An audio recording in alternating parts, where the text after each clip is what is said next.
Parkingu në qendrën klinike Nën Tereza vazhdon të mbetet në kaos. Qytetarët janë në hall të madh, pasi me orë të tëra enden për të gjetur një vend të lirë për parkim. Ata ankohen se prej më shumë se 2 dekada nuk është gjetur një zgjidhje për këtë problematik. Od време било катастрофа и се уште. Дали мислите дека ќе се реши овој проблем? Тешко. Тешко.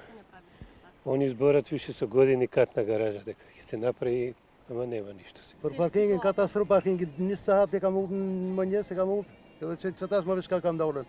A ne u regjizm theja për kam метен që tonë të parku kërë. Треба да се реши наитно. Цела Македонија е тука и јас се чудам во последните 30 години како не најдовме време инвестиции овој проблем да го решиме. За паркингот нема што да се зборува. Саат време се тепат да се најди место слободно. Ditë më parë, kryetari i qytetit të Shkupit Orce Gjorgjevski njoftoi se në bashkëpunim me ministrin e shëndetësisë Azer Aliu kanë marrë vendim që qyteti i Shkupit të ndërtojë 2 garazhe në kate, të cilat pritet të sigurojë rreth 500 vende të reja parkime.